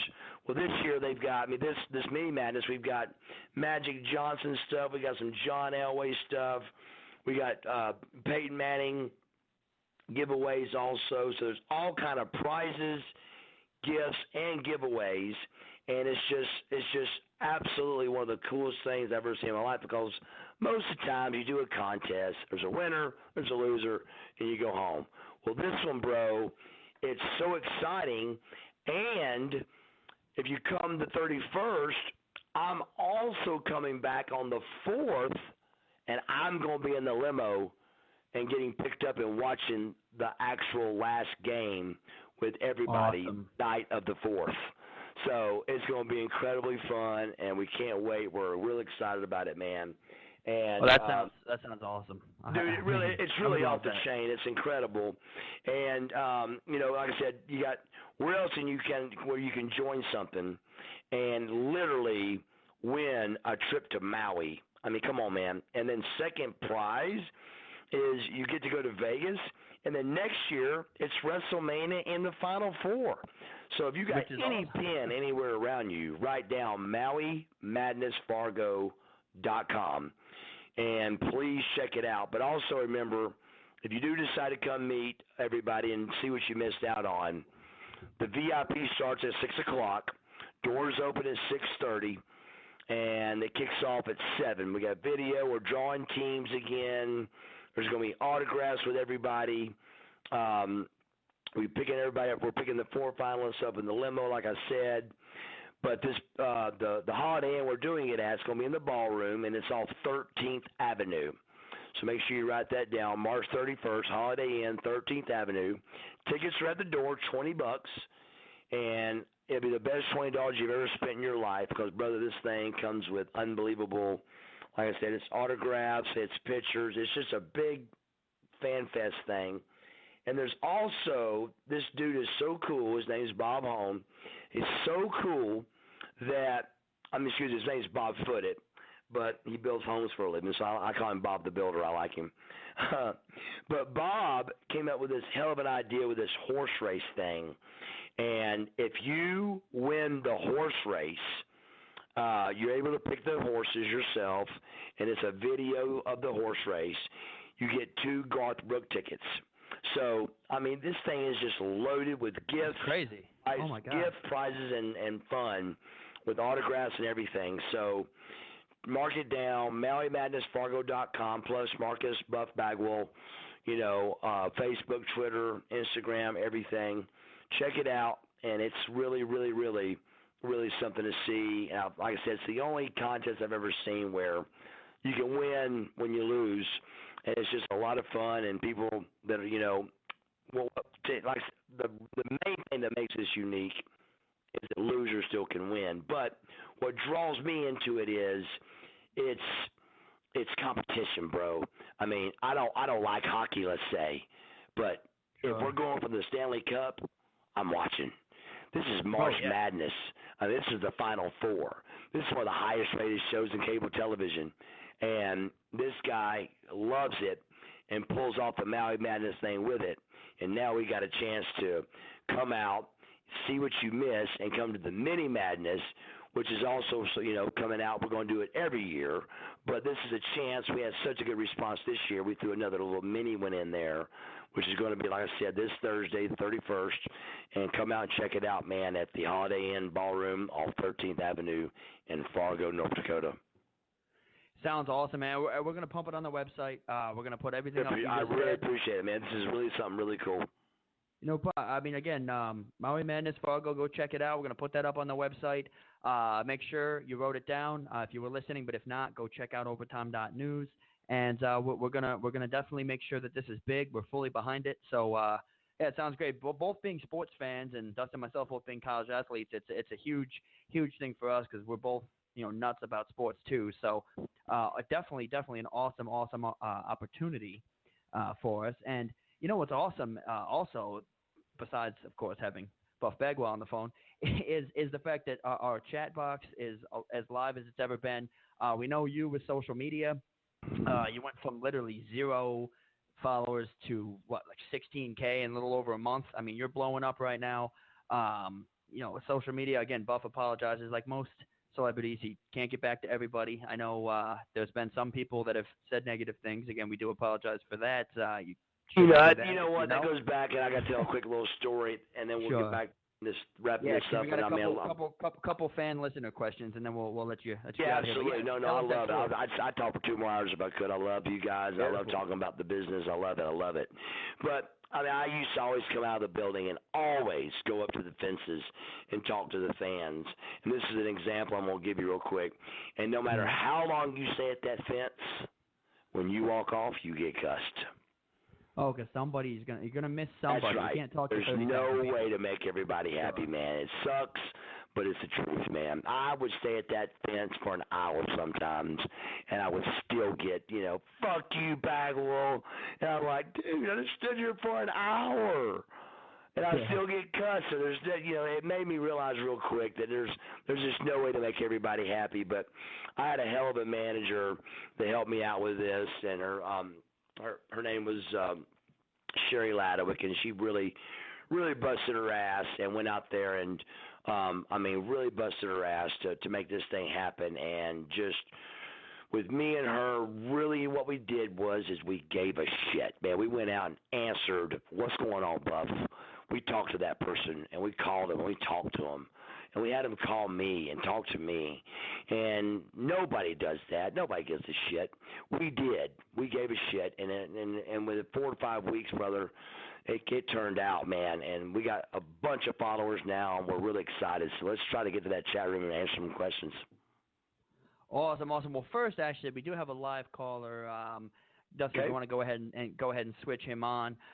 James from Connecticut here, who I'm being told is diehard, huge wrestling fan. He heard you were on. He almost pooped his pants. So he wanted to come on and ask you a question real quick. I'll get some chat box questions, and that should take up. We got about 16 minutes left to go here on a special edition of Over the Ropes, OverTime.News. So, James, go ahead. Ask your question to Mr. Marcus Buff Bagwell. Hi, Marcus. I am a huge fan of yours. I want to thank you for your contributions to both WCW and WWF. Now, I have a question. when you were in WWF, were you did you have a chance to discuss your matches or anything with Shane and Vince, or was it more with Johnny Ace and Jim Ross and the rest of the road agents? Well, actually, I actually only had 2 matches my entire career there. I had a house show match with Booker T, which I really can't remember, but I'm pretty sure Johnny Ace. It was a house show match, so usually with house shows, they just leave it up to us and say, hey, so-and-so over, and you guys come up with a good match. See you later.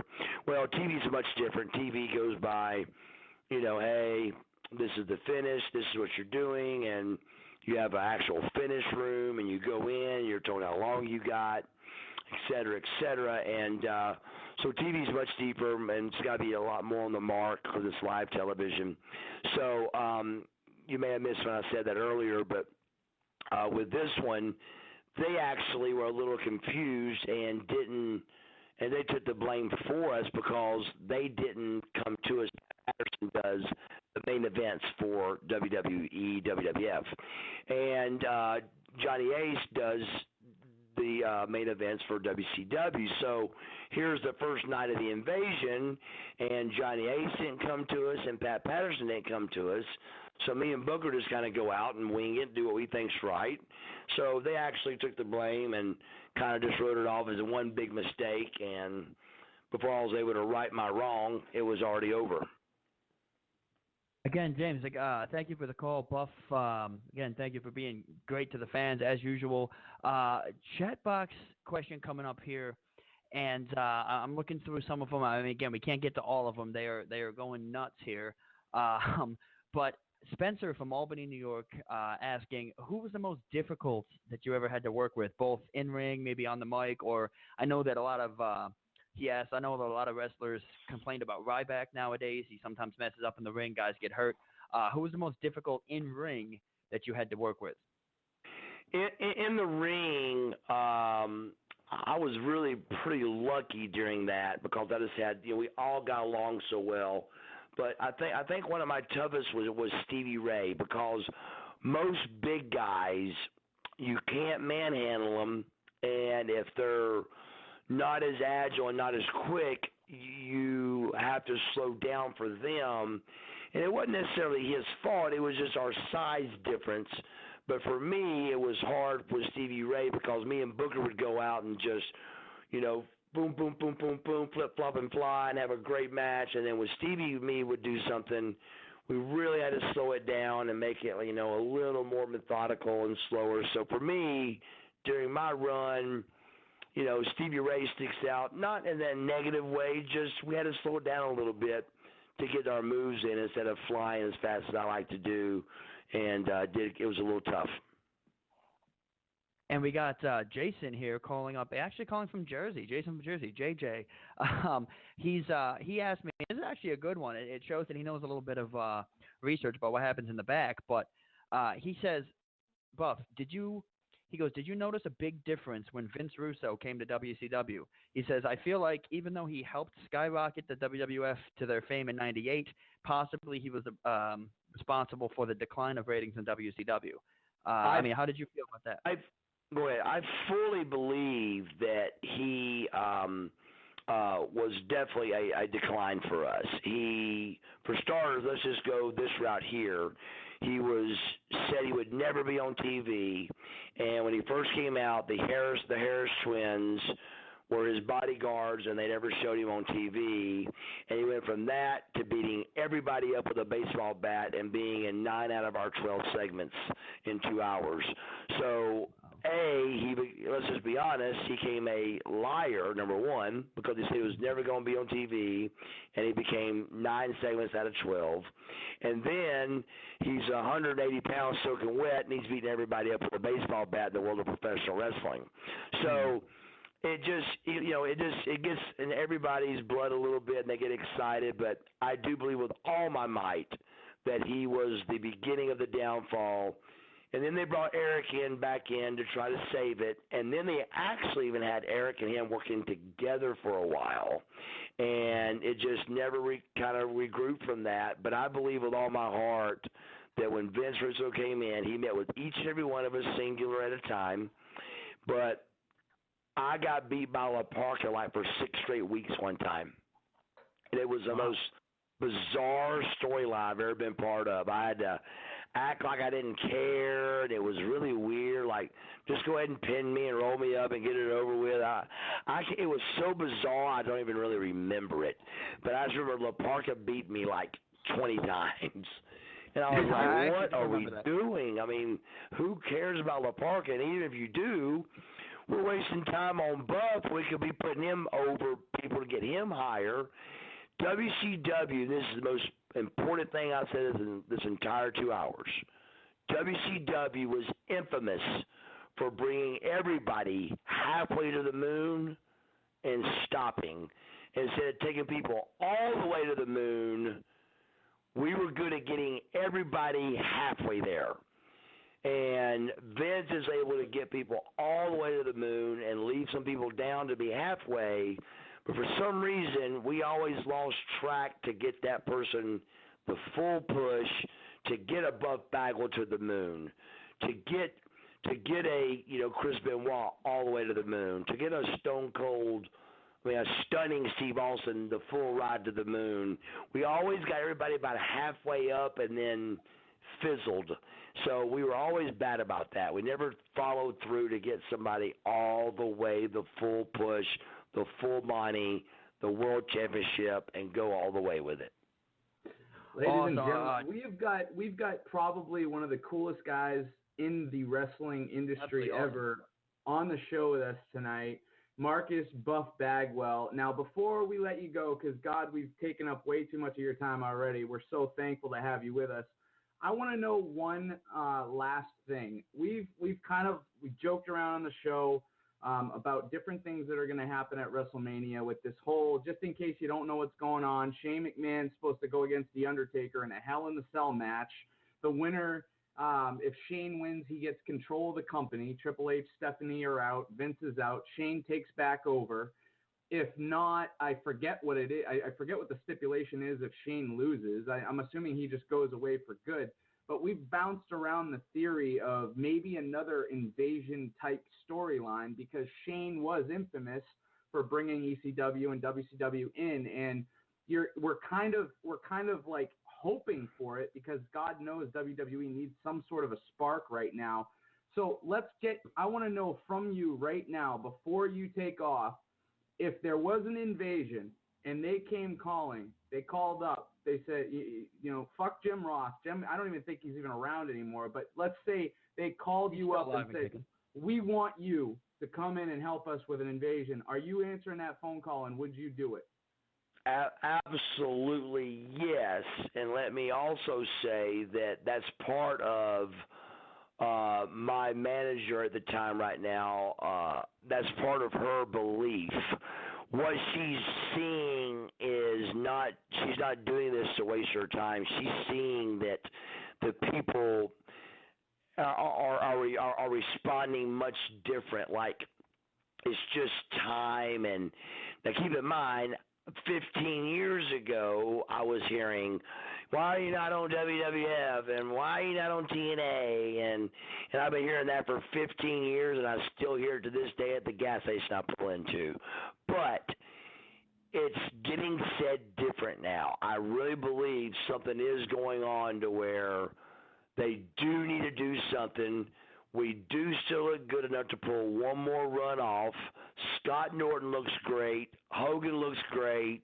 You got Nash looks great. Hall looks great again. Everybody's in position. Scott Norton, I don't know if I said the name already, he looks fantastic. Steiner's got heat, but let's put heat to the side for a minute. He looks great still, and we're all still able to go. Why not give it one more shot just to say you damn tried it? And if it don't work, big deal, let it go away, but let's give it a shot and see. And it'll be better than what's there now, I'm telling you. Even if Absolutely it would be. I was on a card this weekend, no offense, that was better than WWE's card. It was me. It was me against Jeff Lewis. It was Rock and Roll Express versus Powers of Pain. It was Gangrel, and Jim Cornette was there. And I swear to God, it was better than one of WWF's house show cards. I believe it, especially recently. Yeah, it really has. I mean, it really was. And I'm talking about, we had 3,000 people show up, and it was a hell of a show. And so that's you're competing with WWF right there. I mean, I keep saying WWF, but you're competing with WWE right there. You really are, and that's with 3 or 4 names, not 20. And so I really believe that there's a reason I was in 16 cities this month, and there's a reason why I was sitting next to Kevin Nash, because they have not been able to duplicate what we did. So that ain't our fault. They may never making it our fault. Let's just redo it and give the fans what the hell they want. And it's great to know that you're still active. You're still in the ring after that car accident a few years ago. And it's glad to see that you're still doing it. I know that was pretty serious. So glad to see that you're back and ready to go. Thank you so much, dude. And I am ready. I'm ready to go. I feel great. I look really good. I'm in shape. I'm ready to go. And I'm buff and I'm still the stuff, brother. Awesome. And we'd love to have. I would love to get one of them top hats that you had there. I would wear it around. I'd probably get a lot of looks. But definitely.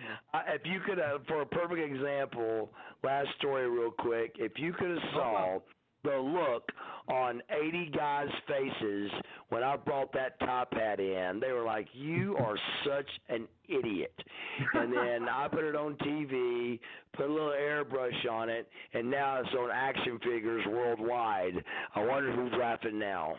Yeah. I would wear it. I would wear it to go grocery shopping. I would wear it constantly, especially if it had that on it. I love it. So and believe it or not, the very first independent show I didn't take my hat with me, and I get there and the guy goes, "Where's your hat?" And I go, "I didn't bring it." He goes, "You didn't bring your hat?" And I go, "Well, I mean, I'm here." And I found out pretty quick the hat gets booked. I just come along with the hat. That's like Batman. That's Batman showing up without the cape right there. Yeah, I didn't really realize it until I showed up, and I went, "What in the? That's like saving my goatee. I'm just shit out of luck." So again, this show will be archived. You can check it out, OverTime.News.com. Also go on, not .com, I'm losing my mind. It's almost past my bedtime, that's why. Check it out on OverTime.News. Go on and check out Maui Madness, Fargo.com. Great offer played. We're going to play the commercial all week. We're going to play it every week until the March Madness is over.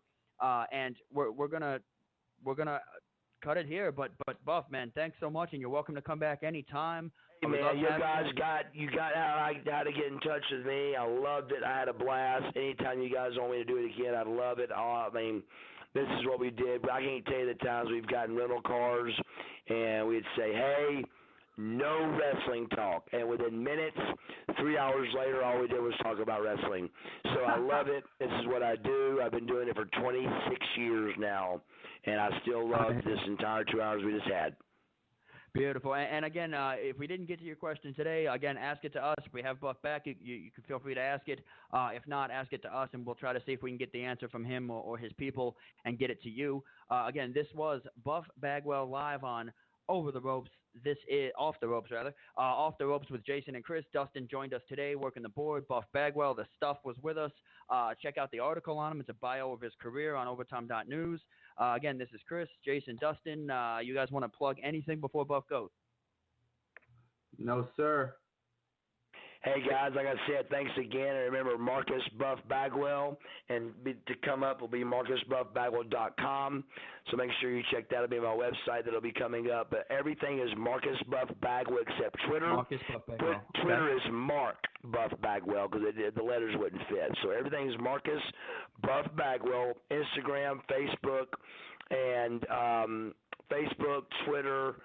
Facebook, Instagram is Marcus Buff Bagwell, and Twitter is Mark Buff Bagwell. So check that out, man, and stay in touch with me. And I'm Buff, I'm the stuff, and the girls just can't get enough. You heard it here first. I'm Buff on the stuff and the girl just can't get enough. I'm Buff Daddy. Buff is the stuff.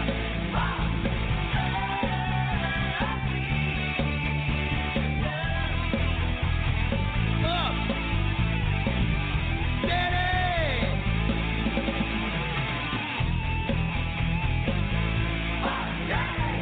I'm Buff Daddy. Buff is the stuff.